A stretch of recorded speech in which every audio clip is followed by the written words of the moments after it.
تو آیا کبھی اللہ تعالیٰ سے کسی نے پوچھا کہ انسان کو کیوں بنایا؟ اس نے سوال کرنا شروع کر دیا کہ کیا واقعی خدا موجود ہے؟ کیونکہ میری دعاؤں کا کوئی اثر نہیں۔ شیخ بابا رت لگیاد مسئلے قید عذاب خود دل تپا عذاب یم دخبل خود و احساسا۔ عیسائی انگریز پروفیسر ہے، اپنا سفر شروع کیا اور عیسائیت سے ملحد ہو گیا، اور ملحد کے بعد اسی آیاتوں کے سلسلے کے ذریعے مسلمان ہوا، کیونکہ وہاں اسے زندگی کا مقصد مل گیا۔ پر اسے ان آیاتوں میں ایسا کیا ملا جو ہم نہ دیکھ سکے؟ اعوذ باللہ من الشیطان الرجیم، بسم اللہ الرحمن الرحیم۔ اگر تم سے کوئی پوچھے بتاؤ زندگی کیا ہے، ہتھیلی پر ذرا سی خاک رکھنا اور اڑا دینا۔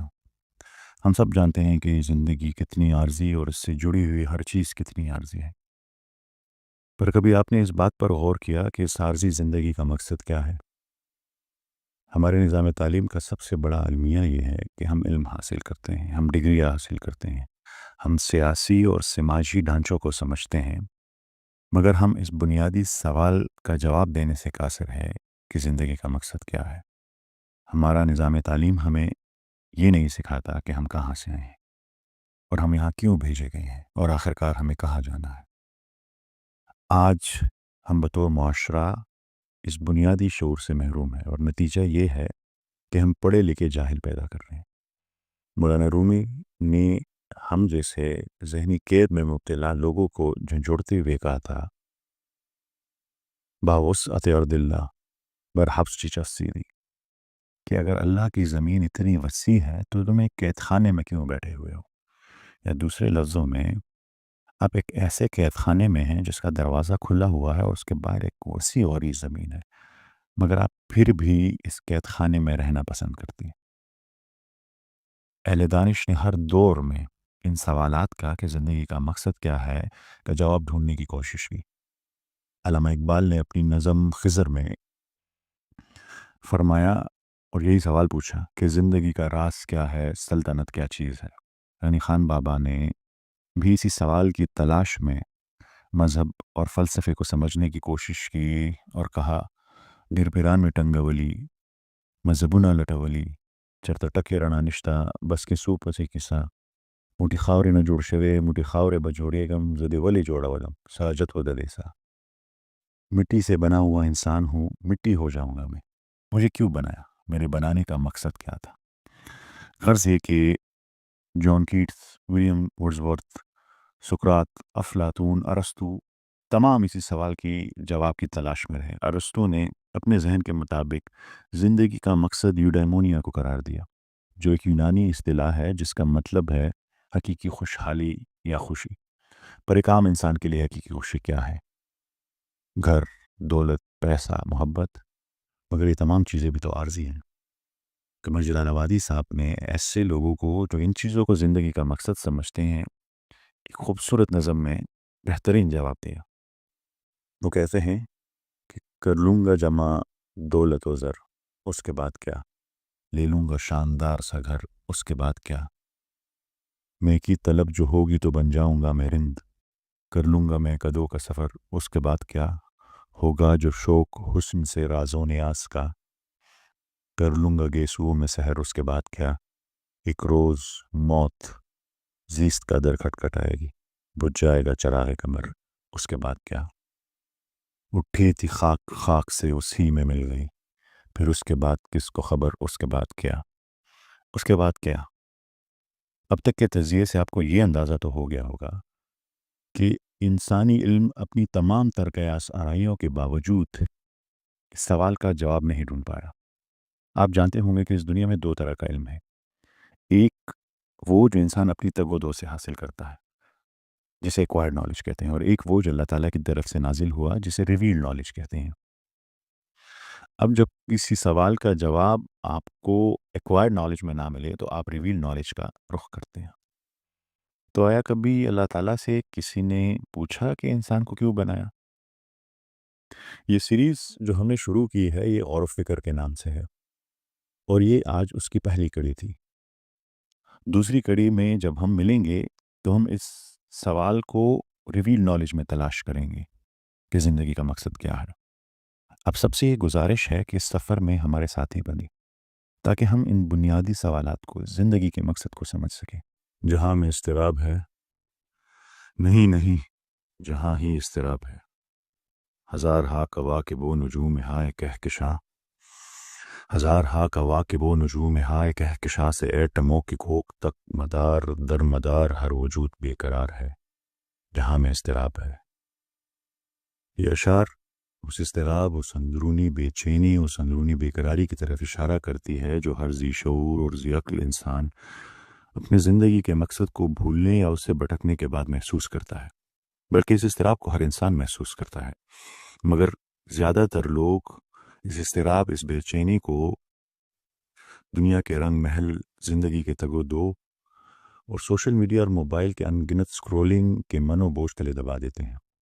یہ وہی اضطراب ہے جسے تنگ آ کر غنی خان بابا کہتے ہیں دا چیزان لے ونیکم تزتنگ شمدخ بلزانا، شیخ بابا را تلگیاد مسئلے کئی دا عذاب خود دل تپا عذابیم دا دیخپل خود و احساسا زکا کلپ سجدہ شم کلا اس کما شراب چے احساس لرم سوزیگم بے احساس شم رکیگم طاقت دا سکن ہمت اضطراب۔ اس اضطراب کا سامنا کرنے کے لیے بہت بڑی ہمت کی ضرورت ہوتی ہے، اس لیے زیادہ تر انسان اس شور، اس الہی رہنمائی سے فرار اختیار کرتے ہیں اور اس سے فرار کے بہانے ڈھونڈتے ہیں تاکہ اس کا سامنا نہ کرنا پڑے۔ ہم اس سیریز میں اس اضطراب کا سامنا اور بنیادی سوالات کا جواب ڈھونڈ رہے ہیں کہ زندگی کا مقصد ہے کیا۔ پچھلی قسط میں ہم لوگوں نے ایکوائرڈ نالج میں اس سوال کا جواب ڈھونڈا کہ زندگی کا مقصد کیا ہے، پر بدقسمتی سے ایکوائرڈ نالج یہ جواب نہ دے سکا تو ہم نے رخ کیا ریویلڈ نالج کا، اور ہم نے پوچھا کہ کیا کبھی کسی نے اللہ تعالیٰ سے پوچھا کہ انسان کو بنانے کا مقصد کیا ہے؟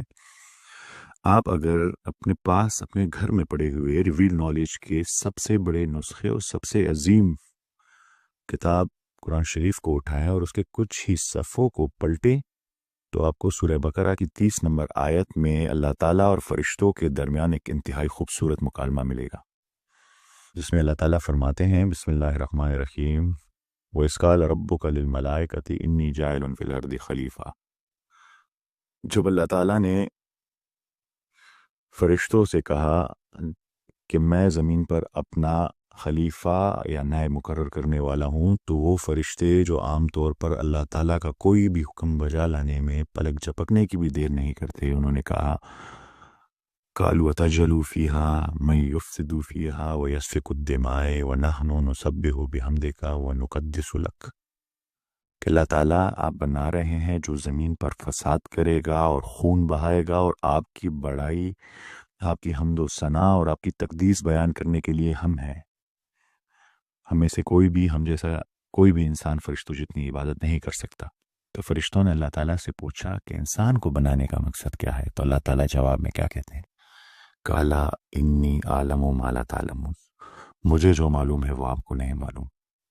اور پھر آگے اس کو اور ایکسپلین کرتے ہیں وَعَلَّمَ آدَمَ الْأَسْمَاءَ كُلَّهَا ثُمَّ عَرَضَهُمْ عَلَى الْمَلَائِكَةِ فَقَالَ أَنبِئُونِي بِأَسْمَاءِ هَؤُلَاءِ إِن كُنتُمْ صَادِقِينَ، کہ میں نے آدم علیہ السلام کو تمام نام سکھا دیے اور پھر فرشتوں سے کہا کہ آپ یہ نام بتائیں، تو فرشتوں نے اپنے عاجزی کا اظہار کیا اور کہا قالوا سبحانک لا علم لنا الا ما علمتنا انک انت العلیم الحکیم، کہ اللہ تعالیٰ آپ پاک ہیں، ہمارے پاس علم نہیں مگر وہی جو آپ نے دیا ہے، اور آپ ہی علم اور حکمت کے مالک ہیں۔ تو اللہ تعالیٰ نے حضرت آدم علیہ السلام سے کہا کہ آپ یہ نام بتائیں، قال یا آدم انبئہم باسمائہم فلما انباہم باسمائہم، تو حضرت آدم علیہ السلام نے وہ تمام نام بتا دیے جو فرشتے نہ بتا سکے۔ تو اللہ تعالیٰ نے جواب میں کہا قال علم اقل لکم انی اعلم غیب السماوات والارض، کیا میں نے آپ کو کہا نہیں تھا کہ میرے پاس یہ علم آسمان اور زمین کے غیب کا؟ تو یعنی جو سوال فرشتوں نے پوچھا تھا کہ انسان کو بنانے کا مقصد کیا ہے، اس کا جواب پچھلی 2 آیتوں میں اللہ تعالیٰ نے دیا، مگر مجھ جیسے ناقص العقل انسان جو قرآن شریف کو صرف تبرک کے لیے عادتاً پڑھتا ہے اور اس پر غور و فکر نہیں کرتا، اس کو ان آیات کی گہرائی نہیں سمجھ آئی۔ علماء کرام نے انتہائی خوبصورت انداز میں اور انتہائی تفصیل میں ان آیات کی تفسیر بیان کی ہے، پر اس آیات کا مقصد سمجھنے میں اور اس میں زندگی کا مقصد سمجھنے میں جس انسان نے میری مدد کی وہ ایک عیسائی انگریز پروفیسر ہے، جس کو یہی اضطراب مبتلا ہو گیا تھا، یہی بے چینی مبتلا ہو گئی تھی، اور اس نے اپنا سفر شروع کیا اور عیسائیت سے ملحد ہو گیا، اور ملحد کے بعد اسی آیات کے سلسلے کے ذریعے مسلمان ہوا، کیونکہ وہاں اسے زندگی کا مقصد مل گیا۔ پر اسے ان آیتوں میں ایسا کیا ملا جو ہم نہ دیکھ سکے؟ پڑھ پڑھ علم ہزار کتابہ، کدی اپنے آپ نو پڑھیا ہی نہیں، جا جا وڑ جا مندر مسجد، کدی من اپنے وچ وڑیا ہی نہیں، لڑدا رہندا نال شیطانہ، کدی نفس اپنے نال لڑیا ہی نہیں، پہلے اپنے آپ نو پڑھ پھر مندر مسجد وڑ، جدو نفس جائے تیرا مر، پھر نال شیطانہ تو لڑ۔ کیا آپ نے کبھی خود کو پڑھا ہے؟ ہم میں سے اکثر لوگ اپنی زندگی کولہو کے بیل کی طرح گزارتے ہیں، اچھی زندگی، اچھی نوکری، اچھی گاڑی، اچھا گھر، اور ہماری نسلیں اس نا ختم ہونے والے دائرے میں گھومتے ہوئے گزر جاتی ہیں۔ پچھلی قسط میں نے آپ کو ایک ایسے شخص کے بارے میں بتایا تھا جس نے ان سوالات کو تلاش کیا اور انسانوں کی تخلیق کے حقیقی معنوں کو سمجھنے کی کوشش کی۔ ان کا نام پروفیسر ڈاکٹر جیفری لینگ ہے، جو کینساس یونیورسٹی امریکہ میں میتھمیٹکس کے پروفیسر اور انتہائی ذہین شخص ہیں۔ پر ان کے والد ایک انتہائی سخت طبیعت کے مالک تھے اور ان کی والدہ پر بہت ظلم کیا کرتے تھے۔ بچپن میں وہ اکثر یہ سوچتے تھے کہ اگر ان کے والد نہ ہوتے تو زندگی کتنی خوبصورت ہوتی۔ وہ صرف چاہتے تھے کہ ان کے والدہ پر یہ تشدد ختم ہو جائے، وہ خوف سے آزاد ہو جائیں۔ ایسا لگتا تھا جیسے وہ کسی بھیانک خواب میں قید ہو جہاں سے نکلنے کا کوئی راستہ نہیں۔ وہ بار بار خدا سے دعا کرتے کہ وہ اس کے والد کو ان کی زندگی سے نکال دے، مگر ان کے والد ہمیشہ موجود رہتے، اور پھر آہستہ آہستہ اس نے سوال کرنا شروع کر دیا کہ کیا واقعی خدا موجود ہے؟ کیونکہ میری دعاؤں کا کوئی اثر نہیں۔ اس کے بچپن کے ساتھ ساتھ 60 اور 70 کی دہائی کے واقعات نے اس کے شکوک کو مزید بڑھا دیا۔ John F Kennedy, Robert Kennedy اور مارٹن لوتھر کنگ کے قتل، ویتنام کی تباہی، شہروں میں فسادات، گینگ وارز اور بے شمار بے گناہوں کا قتل۔ وہ سوچتا اگر خدا واقعی موجود ہے تو وہ یہ سب کیوں ہونے دے رہا ہے؟ کیوں چھوٹے معصوم بچے ویتنام میں جل کر مر رہے ہیں؟ کیوں بے گناہ لوگ ظلم کا شکار ہو رہے ہیں؟ اگر خدا ہمیں فرشتے بھی بنا سکتا تھا تو یہ گناہگار انسان کیوں بنایا؟ ہمیں گناہ کی طاقت کیوں دی؟ اسے ان سوالوں کا کبھی کوئی اطمینان بخش جواب نہ ملا، یہاں تک کہ وہ 16 سال کی عمر میں ایتھیسٹ بن گیا، مگر اس کی زندگی میں اضطراب ختم نہ ہوا۔ پھر جب وہ 28 سال کا ہوا تو اس کی زندگی نے ایک نیا موڑ لیا۔ اس کے چند دوستوں نے اسے تحفے کے طور پر قرآن شریف دیا۔ ایک رات وہ اپنے اپارٹمنٹ میں بیٹھا تھا اور اس کے پاس پڑھنے کے لیے کچھ نہ تھا، تو اس نے قرآن شریف کھولا۔ اس نے پہلے چند صفحات پڑھے اور پھر سورہ بقرہ کی چند آیات پڑھنے کے بعد اچانک رک گیا۔ اس نے سورہ بقرہ کی آیت نمبر 30 پڑھی، اور جب تیرے رب نے فرشتوں سے کہا میں زمین میں ایک خلیفہ بنانے والا ہوں۔ یہ بات پروفیسر ڈاکٹر جیفری لینگ کے لیے چونکا دینے والی تھی، کیونکہ عیسائیت میں یہ عقیدہ تھا کہ انسانوں کو زمین پر سزا کے طور پر بھیجا گیا تھا، لیکن اس آیت میں اللہ تعالیٰ انسانوں کو خلیفہ بنا کر زمین پر بھیجنے کی بات کر رہے تھے۔ دوسری آیت نے اسے اور بھی چونکا دیا جب اس نے فرشتوں کا سوال سنا۔ فرشتوں نے اللہ سے کہا کیا آپ اس انسان کو زمین پر پیدا کریں گے جو زمین میں فساد کرے گا اور خون بہائے گا، حالانکہ آپ کی حمد، آپ کی تسبیح اور آپ کی تقدیس بیان کرنے کے لیے ہم ہیں؟ یہ پڑھ کر پروفیسر ڈاکٹر جیفری لینگ کے رونگٹے کھڑے ہو گئے۔ وہ سوچنے لگے فرشتوں نے بالکل وہی سوال کیا جو میں 28 سال سے پوچھ رہا ہوں۔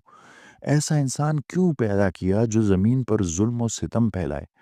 اس کی بے چینی میں اضافہ ہوا، اسے لگا کہ وہ اپنے جوابات حاصل کرنے کے قریب ہے، پر اس پہ حیران تھا کہ قرآن شریف کو کیسے ان کے صحیح سوال کا پتہ ہے۔ اسے لگا قرآن شریف جیسے اس سے براہ راست بات کر رہا ہے۔ اور پھر انہوں نے اگلی آیت پڑھی جس میں اللہ نے جواب دیا میں وہ جانتا ہوں جو تم نہیں جانتے۔ اس جملے میں کے پیچھے کیا راز تھا؟ اللہ کیا جانتے تھے جو فرشتے نہیں جانتے تھے؟ اس کا جواب اگلی آیت میں تھا جب اللہ تعالیٰ نے فرمایا پھر اللہ نے حضرت آدم علیہ السلام کو تمام نام سکھا دیے اور فرشتوں سے کہا کہ اگر آپ سچے ہیں تو آپ ہی نام بتائیں۔ فرشتوں نے کہا، اپنی عاجزی دکھائی اور کہا کہ اللہ تعالیٰ ہمارے پاس علم نہیں مگر وہی جو آپ نے ہمیں دیا ہے۔ تو پھر اللہ تعالیٰ نے حضرت آدم علیہ السلام سے کہا کہ آپ یہ نام بتائیں، تو حضرت آدم علیہ السلام نے وہ تمام نام بتا دیے۔ تو اللہ تعالیٰ نے کہا آپ کو میں نے کہا نہیں تھا کہ میں وہ جانتا ہوں جو آپ نہیں جانتے؟ یہ وہ لمحہ تھا جب پروفیسر ڈاکٹر جیفری لینگ کو محسوس ہوا کہ اللہ نے انسانوں کو انٹیلیجنس دے کر سیکھنے کی صلاحیت سے نوازا ہے، انسان ذہین مخلوق ہے، انہیں سمجھ آ گیا کہ انسان کی سب سے بڑی طاقت اپنی ذہانت سے علم حاصل کرنا ہے۔ فرشتے معصوم تھے، وہ غلطی نہیں کرتے تھے اور وہ صرف وہی کر سکتے تھے جو انہیں حکم دیا جاتا، مگر انسان کو اللہ نے ایک ایسی صلاحیت دی تھی جو فرشتوں کے پاس نہیں تھی، سیکھنے، سمجھنے اور فیصلہ کرنے کی طاقت۔ انسان کو یہ آزادی دی گئی کہ وہ سیکھے، سمجھے، تجربہ کرے اور اپنے ارادے سے فیصلہ کرے، اپنے ارادے سے انتخاب کرے۔ یہی وہ فرق تھا جو فرشتے نہیں سمجھ سکے، اور یہی وہ بات تھی جو ڈاکٹر جیفری لینگ کے ذہن کو جھنجھوڑ گئی۔ ڈاکٹر جیفری لینگ نے پہلی بار یہ سمجھا کہ اگر دنیا میں برائی ہے تو اس کی وجہ اللہ نہیں بلکہ انسانی آزاد ارادہ ہے، فری ول ہے۔ اللہ نے ذہانت کے ساتھ اس دنیا میں انسانوں کو فری ول عطا کی۔ اگر انسان کو برائی کا اختیار نہ دیا جاتا تو وہ نیکی کا انتخاب بھی نہ کر سکتا، تب نہ کسی کا امتحان ہوتا، نہ کسی کو جنت اور جہنم کا فرق سمجھ آتا۔ پر افسوسناک امر یہ ہے کہ ہم بحیثیت مسلم معاشرہ ذہانت، حکمت اور علم کو بالکل چھوڑ چکے ہیں۔ ہم بحیثیت معاشرہ انٹلیکچوئل پیرالسس کا شکار ہیں اور اپنے حقیقی مقصد سے بالکل ہٹ چکے ہیں۔ لیکن یہاں دو سوال پیدا ہوتے ہیں۔ ایک یہ کہ سیکھنے اور ذہانت کی اہمیت ان آیات سے واضح ہے، لیکن پروفیسر ڈاکٹر جیفری لینگ نے یہ کیوں کہا کہ اللہ نے ہمیں فری ول دی ہے؟ اور دوسرا سوال کہ کیا قرآن شریف نے دوسرے مقامات پر بھی ذہانت کو اتنی ہی اہمیت دی ہے؟ اگر ہاں تو پھر اللہ کیا فرماتا ہے کہ ہم اپنی ذہانت کو کہاں اور کیسے استعمال کریں؟ یہ ہماری سیریز غور و فکر کی تیسری قسط تھی۔ اگلی قسط میں جب ہم ملیں گے تو ان دو سوالات کا جواب دیں گے۔ آپ سب کی سماعتوں کا بہت بہت شکریہ۔ ملتے ہیں اگلی قسط میں۔ اللہ حافظ۔